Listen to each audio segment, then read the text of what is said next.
Bismillahirrahmanirrahim. Assalamualaikum warahmatullahi wabarakatuh. Alhamdulillahi wa kafa. Assalatu wassalamu ala Rasulillahil Mustafa wa ala alihi wa sahbihi ahli sidqi wal wafa wa ba'd.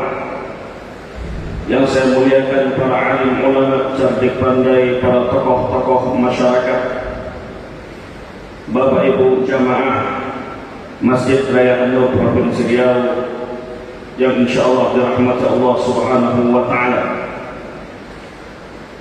Malam tadi kita sudah melaksanakan i'tikaf di masjid kita yang tercinta ini. Mudah-mudahan apa yang kita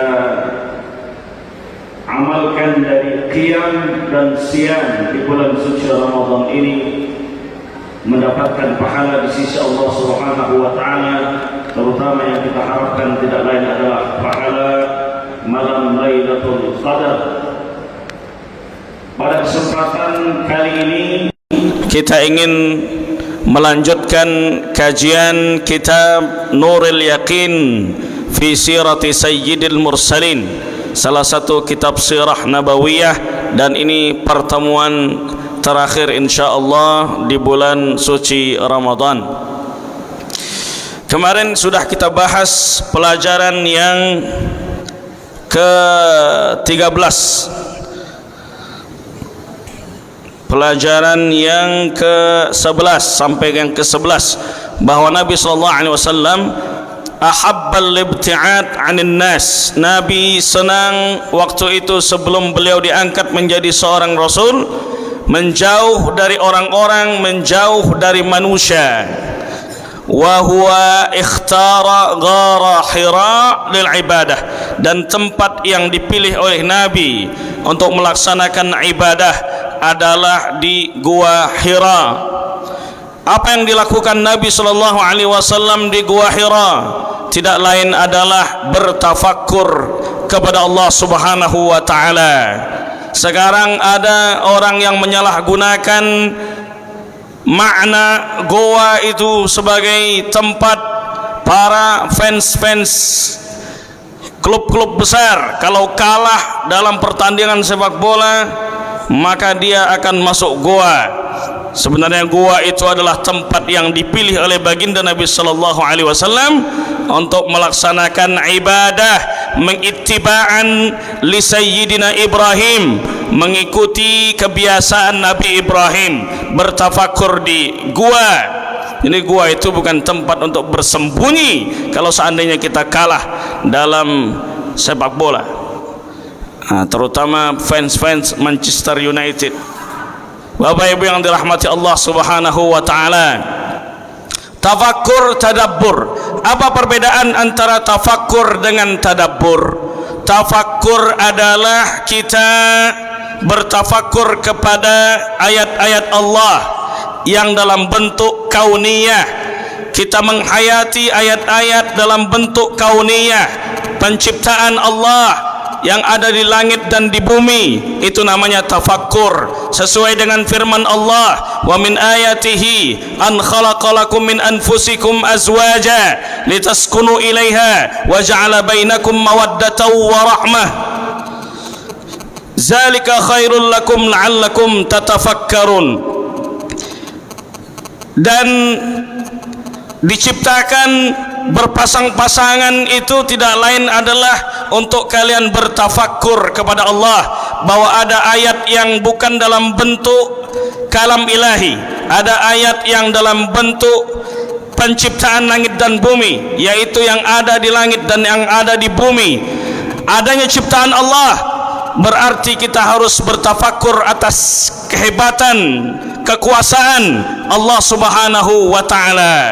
Kemudian dalam ayat yang lain, bahwa ciri-ciri orang yang beriman itu adalah orang yang bertasawuf, itu adalah, kata para ulama tasawuf, alladzina yazkurunallaha qiyaman wa qu'udan wa yatafakkarun. Ciri-ciri tasawuf itu berzikir dan berfikir. Jadi kita sejatinya ketika kita berzikir mengingat Allah, bertafakkur mengingat Allah, mengingat, bertafakur terhadap ayat-ayat Allah. Wa yatafakkaruna fi khalqis samawati wal ard, bertafakur melihat apa yang ada di alam semesta ini, tidak lain adalah untuk mengagungkan kebesaran Allah Subhanahu wa taala. Tafakkur. Sedangkan tadabbur adalah khusus berkenaan ayat-ayat yang ada di dalam Al-Qur'an. Afala yatadabbaruna al-Qur'an am ala qulubin aqfaluha. Kata Allah, apakah mereka tidak mau menghayati, mentadabburi firman-firmanku yang ada di dalam Al-Quran, atau hati mereka sudah terkunci? Bapak Ibu yang dirahmati Allah Subhanahu wa taala, itulah yang dikerjakan oleh Rasulullah SAW ketika beliau berada di Gua Hira bertafakkur. Kita lanjut. Ad-daur ats-tsani, periode kedua min hayati ar-rasul, dari kehidupan baginda Nabi sallallahu alaihi wasallam. Ad-darsus tsani asyar, pelajaran ke-12, bad'u nuzulil wahyi, dimulainya atau mulai diturunkannya Al-Quranul Karim, dimulainya diturunkannya wahyu kepada baginda Nabi sallallahu alaihi wasallam. Lamma balagal arba'ina min umrihi, ketika baginda Nabi sallallahu alaihi wasallam sampai di usianya yang ke-40 tahun, ba'athahu Allahu basyiran wa nadhira, Allah Subhanahu wa taala mengutusnya menjadi sosok yang mendakwahi, memberikan seruan, menyampaikan kabar gembira, menyeru umat untuk bertauhid di hadapan Allah, menyeru umat untuk senantiasa berakhlak dengan akhlak yang mulia di usia yang ke-40 tahun. Wada'iyan ilal haqqi, mengajak kepada yang hak, biiznihi, dengan izin Allah, wasirajam munira, dan Rasulullah SAW diutus itu sebagai penerang, memberikan, mengantarkan cahaya-cahaya keislaman kepada umat Islam. Wa qad budi'al wahyu birru'ya as-sadiqah, dan wahyu itu dimulai dengan mimpi yang benar, ar-ru'ya as-sadiqah. Fakana la yara syai'an fi naumihi illa tahaqqaqa fi yaqzatihi, dan Nabi itu tidaklah dia bermimpi di dalam tidurnya kecuali mimpi itu akan terjadi. Jadi dimulai wahyu itu dengan ru'ya as-sadiqah, dengan mimpi yang nyata. Dan setiap kali Nabi bermimpi akan atas apa yang terjadi di kota Makkah, atas apa yang terjadi di kota Madinah, di dalam mimpi baginda Nabi sallallahu alaihi wasallam itu terjadi. Itulah yang disebut dengan ar-ru'ya as-sadiqah. Ada tiga cara, ada tiga macam turunnya wahyu kepada para nabi dan rasul. Pertama, ar-ru'ya as-sadiqah, dengan mimpi yang nyata. Yang kedua adalah dengan cara bi ghairil wasitah, tanpa perantara, min wara'i hijab. Yang ketiga adalah dengan biwasitatin, dengan perantara atau biwasilati Jibril alaihi salam. Pertama adalah ar-ru'ya as-sadiqah, mimpi yang nyata. Di antara para nabi yang mendapatkan wahyu dengan cara bermimpi adalah Nabi Ibrahim alaihissalam. Dalam ayat diabadikan dalam Al-Quran, ya bunayya inni ara fil manami anni azba'uka fanzur maza tara. Wahai ananda, wahai Ismail, wahai anakku, aku melihat dalam mimpi bahwa ayah menyembelihmu. Sekarang fikirkanlah bagaimana menurut engkau atas mimpi ini. Maka mimpi itu adalah bagian daripada wahyu yang diturunkan kepada Nabi. Qala ya abati fa'al ma tu'mar satajiduni insyaallah minas sabirin. Kata Ismail, wahai ayahanda, laksanakanlah apa yang difirmankan Allah, laksanakanlah apa yang diwahyukan Allah, apa yang diperintahkan Allah, maka engkau akan mendapatiku termasuk orang-orang yang sabar. Maka oleh sebab itu Nabi Ibrahim ingin melaksanakan apa yang diperintahkan Allah, maka disembelihlah, mau disembelih tadi putranya Nabi Ismail alaihissalam, akan tetapi dengan izin Allah diganti dengan kibas seperti hewan dari surga, bentuknya seperti domba. Lalu kemudian Nabi Ibrahim karena digoda oleh syaitan, jangan mau membunuh anakmu. Nabi Ismail juga begitu, jangan mau menerima perintah atau perbuatan yang sia-sia ini. Kemudian Nabi Ibrahim melemparkan batu kepada syaitan itulah sebab disyariatkannya melontar jumrah. Tapi jamaah kita ini banyak yang terlalu dendam kepada syaitan. Akhirnya ketika saat melontar jumrah, melemparnya, ngamuk, marah kepada syaitan. Padahal sejatinya melontar jumrah adalah syariat dari Nabi Ibrahim yang dilanjutkan oleh Rasulullah sallallahu alaihi wasallam. Makanya Nabi Ibrahim dikenal dengan Abu Syariah, bapak syariat, karena banyak syariat-syariat daripada baginda Nabi ini sumbernya dari Nabi Ibrahim. Itulah kenapa dalam tahiyat kita yang kita baca hanya Nabi Muhammad dan Nabi Ibrahim, karena Nabi Ibrahim tidak lain adalah Abu Syariah, bapaknya syariat khitan dari Nabi Ibrahim, syariat haji dan umrah dari Nabi Ibrahim, dari Safa ke Marwah istri dari Nabi Ibrahim. Ada Hijr Ismail yang kemarin kita bahas tentang yang meletakkan Hajar Aswad, yang membangun kembali, mengangkat kembali Ka'bah adalah Nabi Ibrahim dan Nabi Ismail. Oleh sebab itu Nabi Ibrahim merupakan Abu Syariah, bapak syariat. Dan Rasulullah SAW setelah kita bahas kemarin juga, nasabnya tersambung kepada Nabi Ibrahim alaihissalam.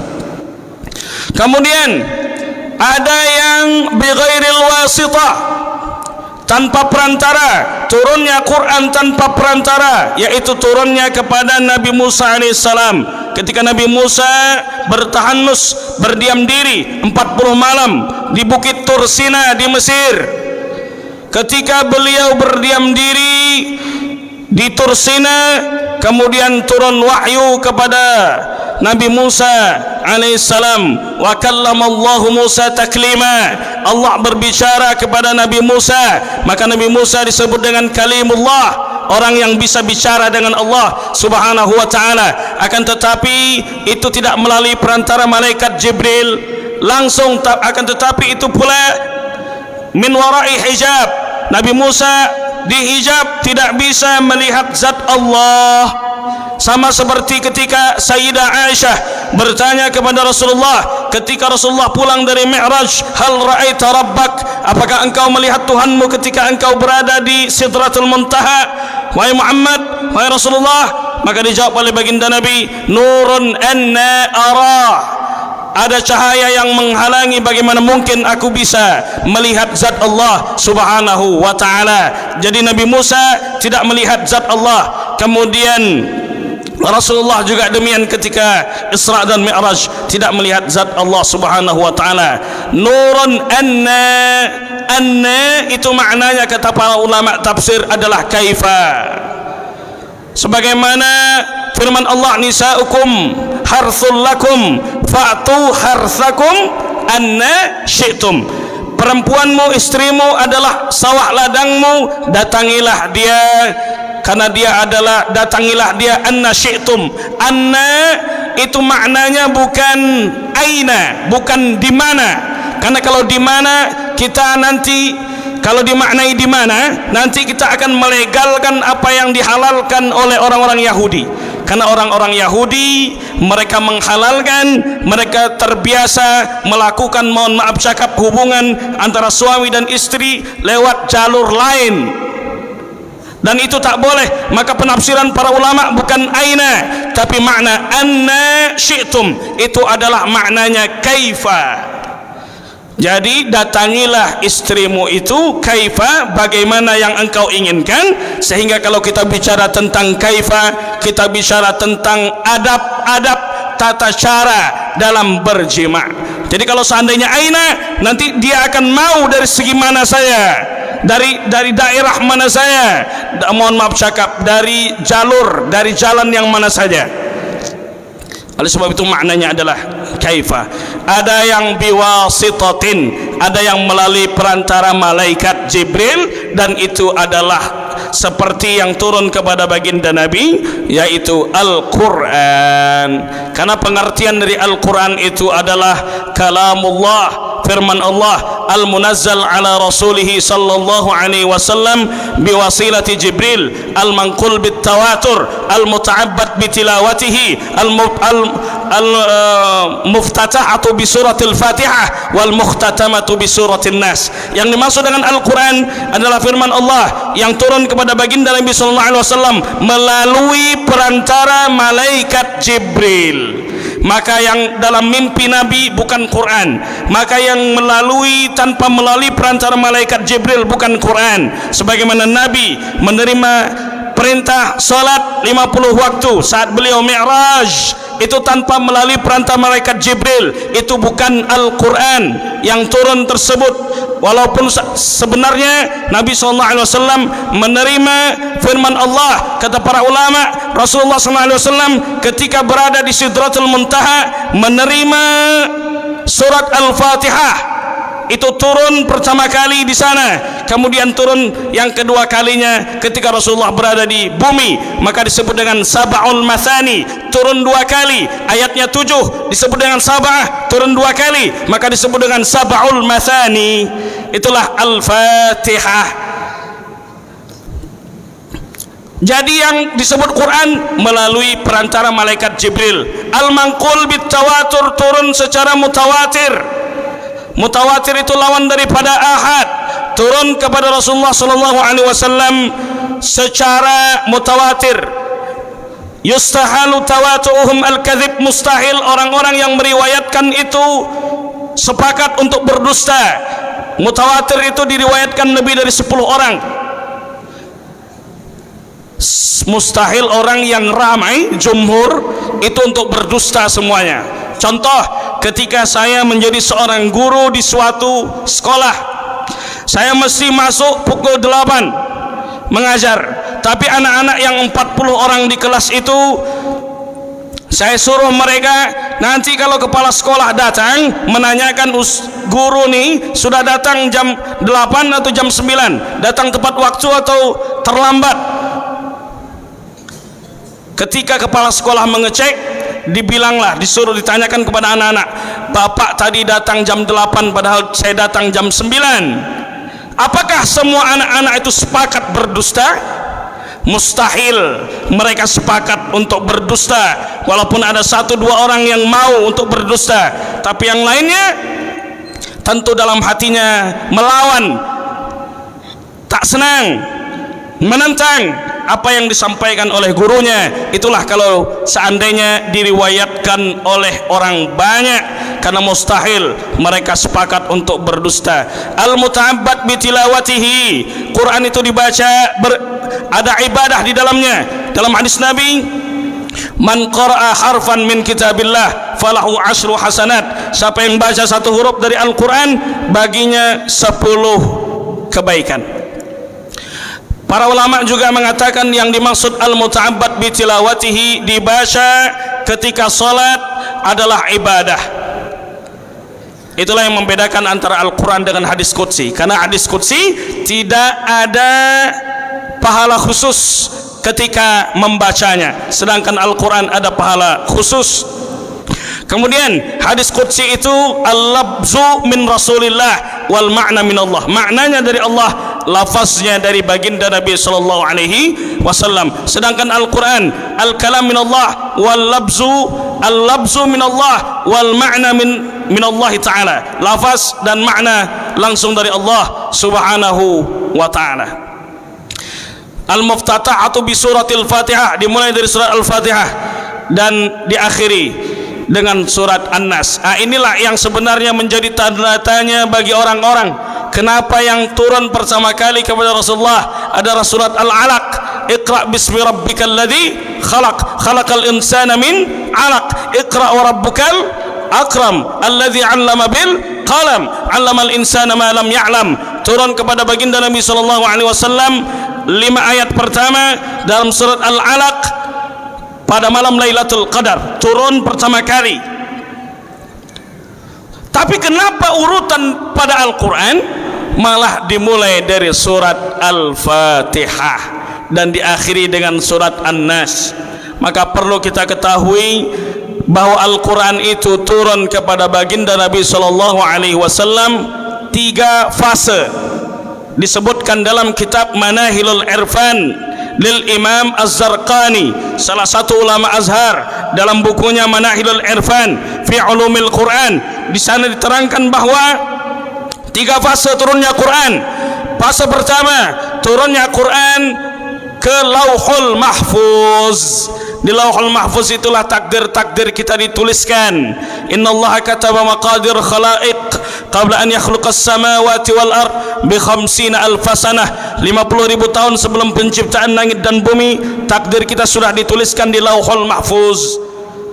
Bal huwa Qur'anun Majid fi Lauhin Mahfuz. Quran itu sudah diturunkan ke Lauhul Mahfuz pada fase pertama, diturunkan 30 juz, diturunkan 114 surat, diturunkan dari surat Al-Fatihah sampai An-Nas, kemudian diturunkan dengan jumlah ayat 6.236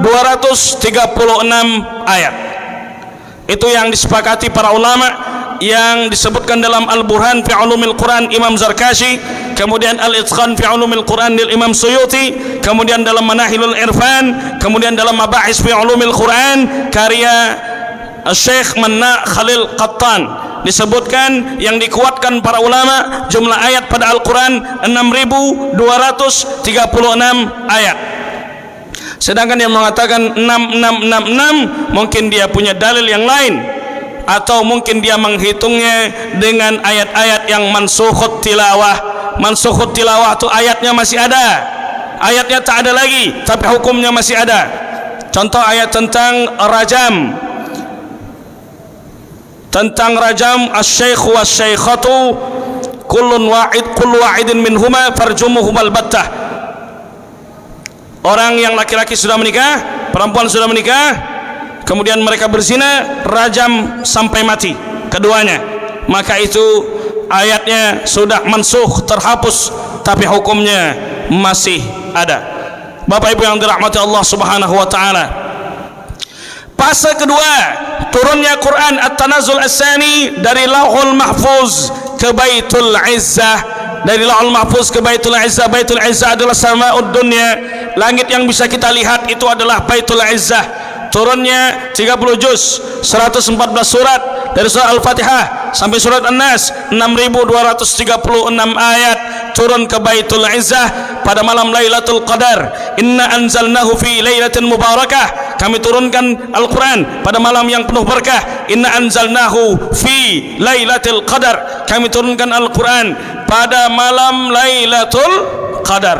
Maka itulah turunnya Quran pada malam Lailatul Qadar 17 Ramadan. Loh, katanya Lailatul Qadar ini 10 malam terakhir. Kenapa 17 Ramadan itu orang memperingati nuzulul Quran? Maka perlu kita kaji lebih dalam lagi. Imam Ibnu Katsir dalam kitab Al-Bidayah wan Nihayah, apa kata beliau meriwayatkan dari Imam Al-Waqidi bahwa ibtida'ul wahyi ila Rasulillah sallallahu alaihi wasallam yaumal itsnaini, turunnya Quran kepada Nabi dimulai pada hari Senin, li sab'a asyrata lailatan khalat min Ramadan, yaitu pada tanggal 17 Ramadan pertama kali diturunkan Al-Quran. Malam 17 Ramadan pertama kali diturunkannya Al-Quran kepada baginda Nabi SAW. Itu bantahan kita kepada orang yang mengatakan kenapa memperingati nuzulul Quran pada malam 17, karena kita juga punya dalil.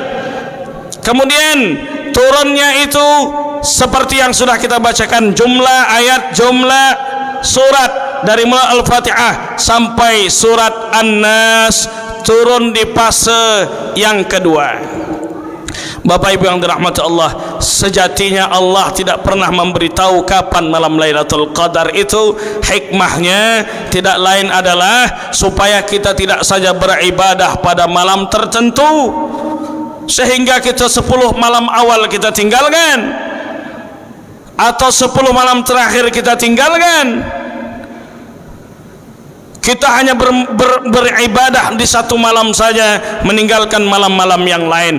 Tapi para ulama beristihad supaya kita di malam tertentu, terutama 10 malam terakhir, bersungguh-sungguh menjemput rahmat dan ampunan Allah, menjemput malam Lailatul Qadar. Kemudian turun fase yang ketiga kepada baginda Nabi adalah 23 tahun hasbal munasabat al-mukhtalifah, berdasarkan peristiwa-peristiwa yang dialami oleh baginda Nabi, turun selama 23 tahun ke Rasulullah SAW melalui malaikat Jibril, perantara malaikat Jibril, turun berdasarkan peristiwa atau turun berdasarkan pertanyaan-pertanyaan para sahabat kepada baginda Nabi.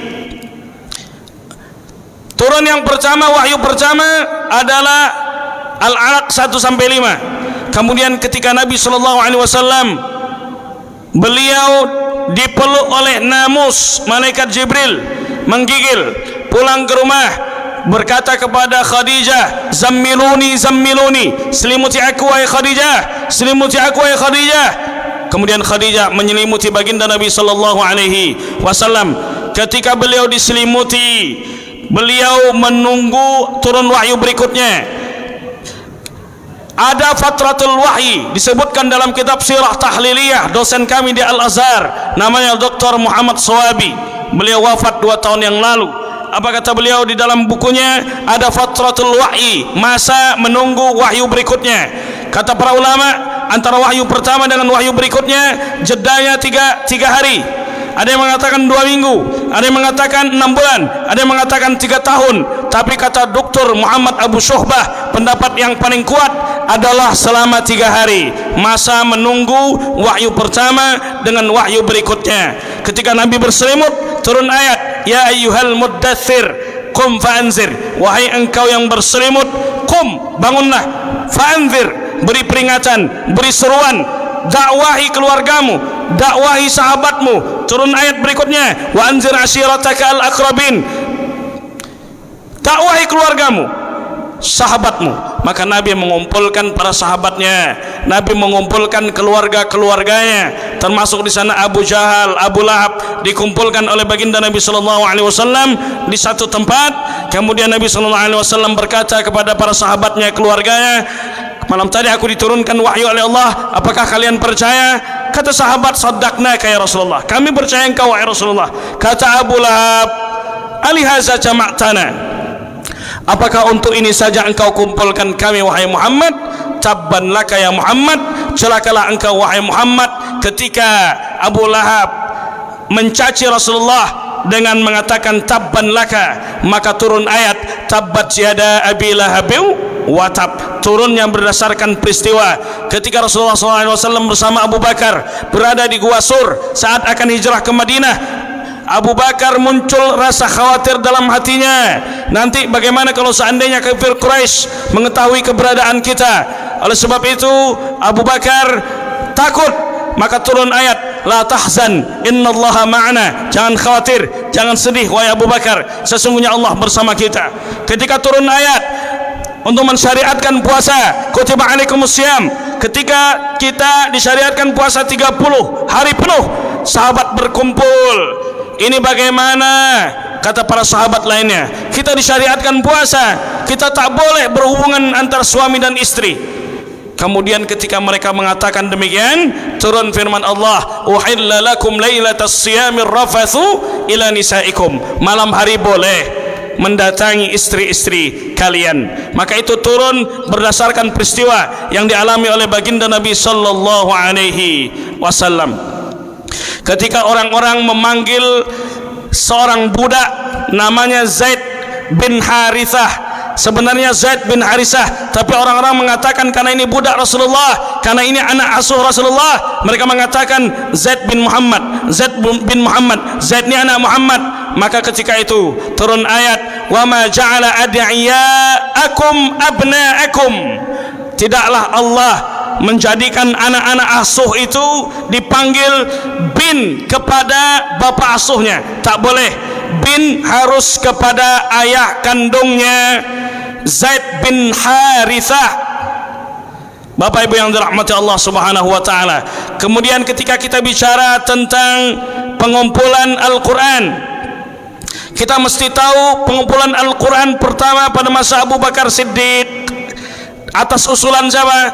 Atas usulan Sayyidina Umar bin Khattab. Karena banyak orang-orang yang mati di medan perang di antara para sahabat ini, khawatir nanti ketika mereka wafat di medan perang, yang sudah banyak sahabat-sahabat ini para hufaz meninggal dunia, khawatir nanti hilang pula Al-Quran. Maka dikumpulkan Al-Quran menjadi sebuah mushaf pada zaman Abu Bakar Siddiq. Tapi pengumpulan pada masa Abu Bakar Siddiq masih menggunakan sab'atul ahruf, 7 bahasa, bukan 7 qiraat, tapi 7 bahasa. Bahasa Arab semuanya, bahasa Arab Hawazin, Khazah, Huzail, bahasa Arab Yaman, bahasa Arab Quraisy. Tapi ketika pada masa Sayyidina Utsman bin Affan, Al-Quran itu dikumpulkan menjadi 1 bahasa saja, dihilangkan 6 bahasa. Yang dipilih adalah bahasa Arab terbaik, yaitu bahasa Arab Quraisy, yang ada saat ini yang kita sebut dengan Rasmu Utsmani. Kemudian pada masa Sayyidina Ali, karena banyak orang-orang yang masuk ke dalam agama Islam ini dari golongan orang-orang yang ajamiyun, orang-orang non-Arab masuk ke dalam agama Islam, dikhawatirkan lahjah mereka mempengaruhi kandungan daripada isi Al-Quran. Maka Sayyidina Ali memerintahkan Abu Aswad Ad-Du'ali memberikan harakat pada Al-Quran. Itulah cikal bakal munculnya ilmu nahwu. Ada Makkiyah, ada Madaniyah. Makkiyah itu ma nazalat qabla al-hijrah, turun sebelum hijrahnya Nabi. Ayat-ayat yang sebelum turunnya hijrah Nabi, turun sebelum hijrah Nabi disebut dengan Makkiyah. Mana contohnya? Ayat-ayat yang bicara tentang dimulai dengan ya ayuhan nas.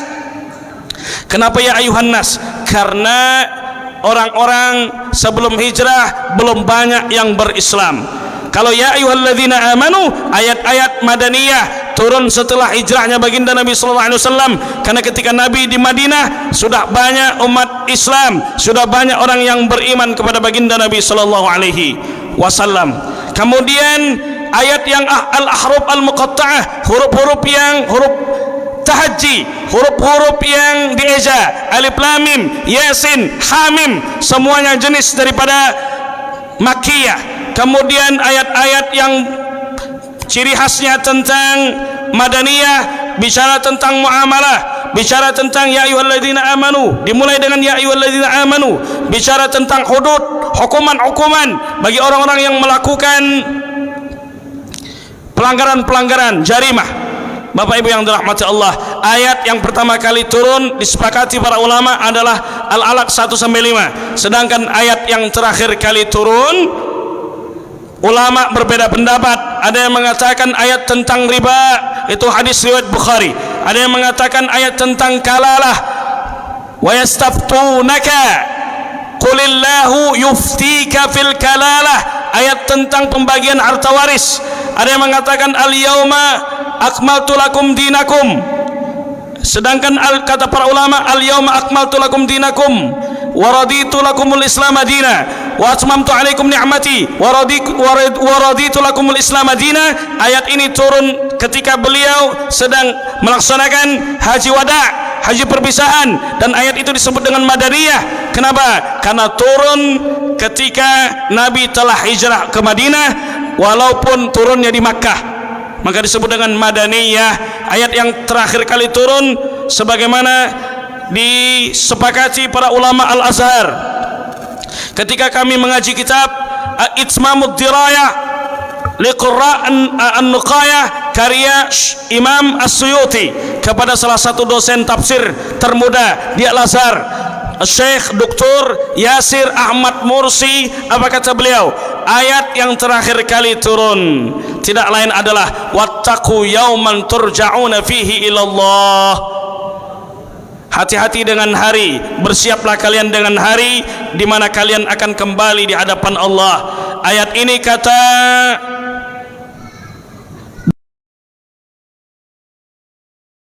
ila iqtirabi ila qurbi wafati Rasul. Ayat ini mengisyaratkan bahwa kita sebentar lagi akan kehilangan baginda Nabi, bahwa Nabi SAW akan meninggal dunia. Maka ini adalah ayat yang terakhir. Bapak Ibu yang dirahmati Allah Subhanahu wa taala. Berapa menit lagi? 5 menit.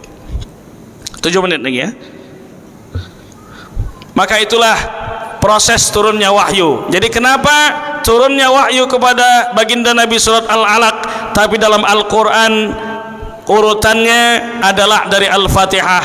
Tidak lain adalah itu merupakan sesuai dengan urutan yang pertama kali diturunkan ke Lauhul Mahfuz dan diturunkan ke Baitul Izzah, yaitu Sama'ud Dunya, langit dunia. Imam Ibnu Sirin, salah satu tabi'in, membedakan antara ar-ru'ya as-sadiqah, mimpi yang nyata, dengan al-hulmu. Hulmu itu adalah mimpi yang datang dari syaitan. Jadi para ulama kalau mereka bermimpi orang-orang yang diberikan karamah oleh Allah karena ketaatannya, karena istiqamahnya, bisa jadi dia merupakan mimpi yang datang dari Allah Subhanahu wa taala. Ittaqu firasatal mu'min, hati-hati dengan firasat orang beriman. Fa innahu yanzuru binurillah, karena dia kalau dia memandang sesuatu, melihat sesuatu dengan cahaya Allah Subhanahu wa taala. Sedangkan sesuatu yang datang mimpi hulmun itu datang dari syaitan, maka kita dianjurkan membaca ta'awuz, auzubillahi minasyaitonir rajim, kemudian meludah ke samping kiri 3 kali. Meludah ke samping kiri 3 kali kalau kita mimpi dengan mimpi yang buruk. Mana contoh? Jadi Imam Ibnu Sirin ini punya kitab namanya Tafsirul Ahlam, tafsir tentang mimpi-mimpi. Mana contoh tafsir yang ditafsirkan oleh Imam Ibnu Sirin? Datang orang kepada Imam Ibnu Sirin, dia mengatakan, wahai Abu Bakar. Abu Bakar itu panggilan kepada Imam Ibnu Sirin. Aku mimpi malam tadi bahwa aku terbang ke langit.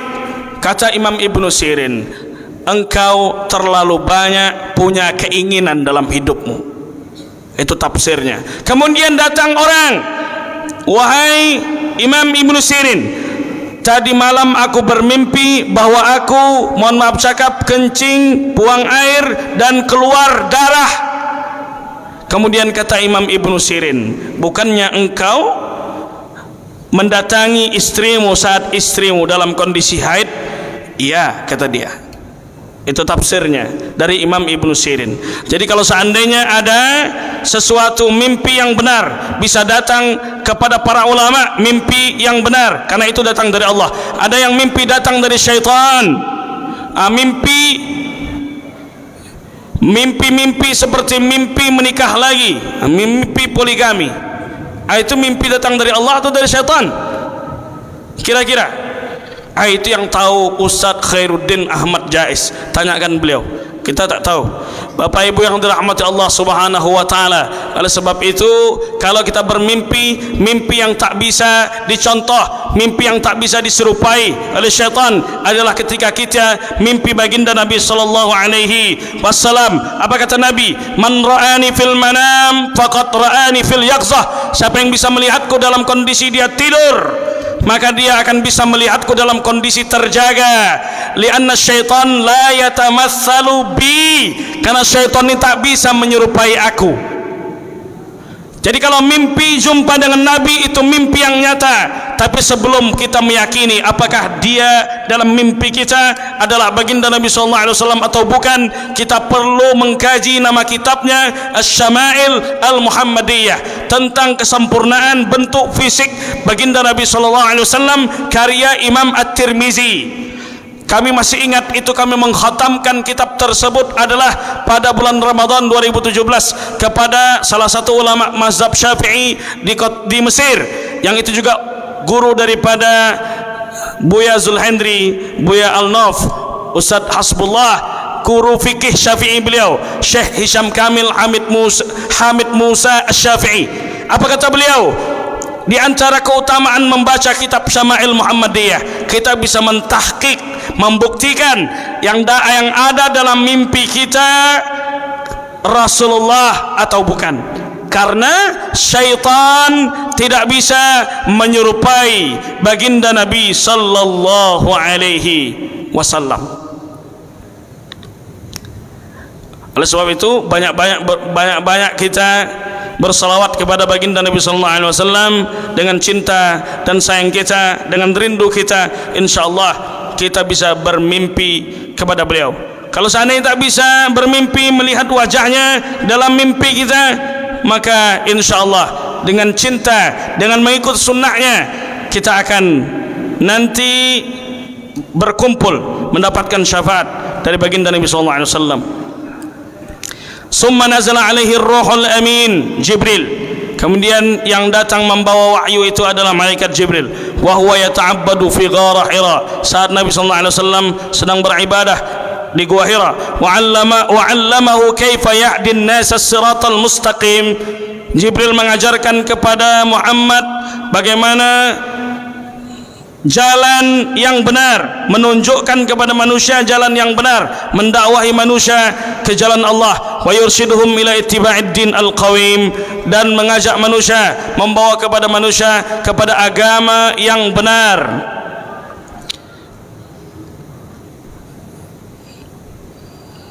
Ada 3 menit lagi, kita buka tanya jawab saja. Silakan Bapak Ibu yang mau bertanya. Ya, silakan. Assalamualaikum warahmatullahi wabarakatuh. Waalaikumsalam warahmatullahi wabarakatuh. Mohon izin Tuan Guru untuk memperjelas pelajaran kita hari ini yang ingin saya tanyakan. Tadi ada 3 cara turunnya ayat Al-Quran. Tiga cara turunnya wahyu kepada para nabi dan rasul. Nah, pertanyaan saya, bagaimana proses turunnya wahyu kepada Nabi Daud dan Nabi Isa?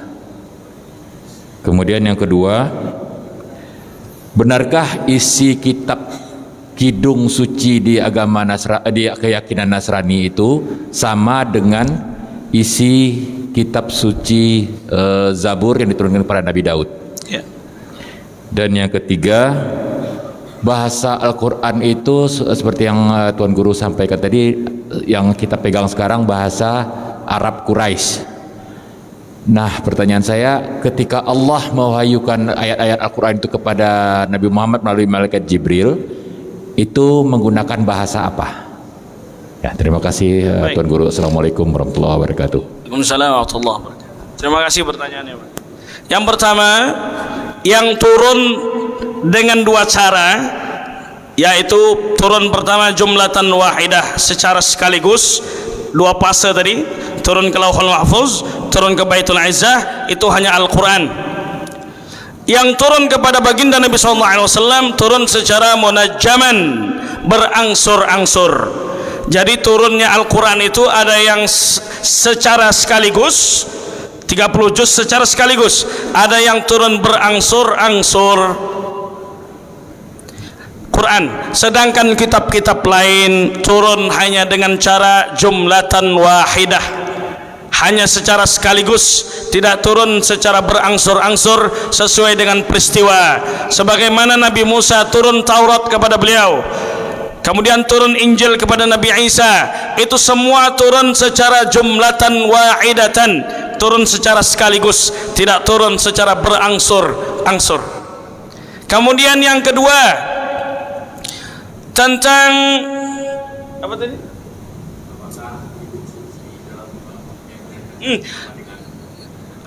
Bagaimana keyakinan dalam kitab-kitab yang lain, Injil, Zabur, Taurat.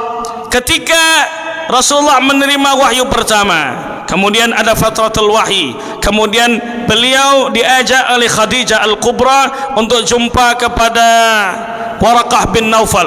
Waraqah bin Naufal adalah salah satu pendeta yang dia masih menyimpan ajaran Nasrani yang masih benar, sanadnya belum terputus. Sebelum terjadi tahrif, sebelum sanad itu terputus, dia menceritakan bahwa sebagaimana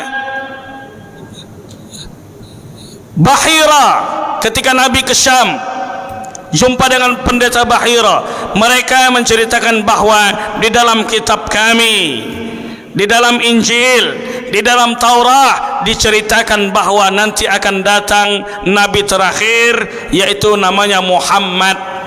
Makanya itu ketika lahirlah putri daripada Aminah, kemudian kakek Abdul Muttalib itulah yang diilhamkan kepada dia bahwa di dalam kitab-kitab sebelumnya nama anak ini adalah namanya Muhammad. Maka yang memberi nama Muhammad adalah kakeknya Abdul Muttalib. Diceritakan di dalam kitab-kitab yang lain, dan ajaran-ajaran yang lain itu tentu saja mengajak bertauhid di hadapan Allah Subhanahu wa taala. Semuanya dalam Zabur, dalam Taurat sebelum terjadi tahrif. Tahrif itu penghapusan, penggantian, perubahan yang ada dalam kitab-kitab yang lain. Maka yang terjaga adalah hanya Al-Quran saja. Inna nahnu nazzalna dzikra wa inna lahu lahafizun. Kami yang turunkan Quran, kami juga yang jamin penjagaannya. Turunnya Quran menggunakan bahasa Arab, dan itu adalah sesuatu yang tauqifi, suatu ketentuan dari Allah Subhanahu wa taala yang tidak bisa diubah, yang tidak bisa diijtihadkan. Itu merupakan ketentuan dari Allah Subhanahu wa taala. Sama seperti kalau kita salat ditanya ngapa kita salat 4 rakaat, itu tauqifi, sesuatu yang sudah ditetapkan Allah. Kita tak, sesuatu yang memang tidak bisa lagi diijtihadkan. Jadi turun Al-Quran itu tidak lain menggunakan bahasa Arab melalui perantara malaikat Jibril alaihissalam. Maka keutamaan bahasa Arab itu adalah bahasa Al-Quran. Bahasa penduduk surga itu adalah bahasa Arab. Bagaimana kita yang tidak bisa bahasa Arab sekarang? Apa di surga kita nanti akan belajar bahasa Arab lagi? Tidak. Kita nanti tergantung amal kita. Kalau seandainya amal kita baik, nanti insya Allah kita akan bicara menggunakan bahasa yang amat sangat mulia ini. Maka kalau seandainya orang menyebarkan paham Islam Nusantara, anti kepada Arab, padahal di bahasa Indonesia ini banyak serapan katanya dari bahasa Arab. Coba tengok DPR, Dewan Perwakilan Rakyat, Dewan bahasa Arabnya Diwan, kantor. Perwakilan, wakil dari bahasa Arab. Rakyat asal katanya ra'iyah, manusia-manusia, kumpulan manusia yang diurus, disebut dengan ra'iyah. Jadi kalau seandainya kita nak anti kepada Arab, banyak bahasa-bahasa Indonesia itu yang dihapuskan. Kira-kira begitu.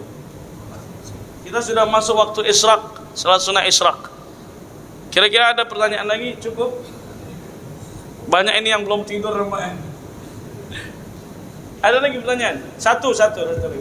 Satu aja. Kalau tak ada kita tutup. Baik, terima kasih atas segala perhatian. Mohon maaf atas segala kekurangan. Al-Fatihah. A'udzubillahi minasyaitonirrajim. Bismillahirrahmanirrahim. Alhamdulillahirabbil alamin arrahmanir rahim maliki yaumiddin. Iyyaka na'budu wa iyyaka nasta'in ihdinas siratal mustaqim. Siratal ladzina an'amta 'alaihim ghairil maghdubi 'alaihim waladdallin. Amin.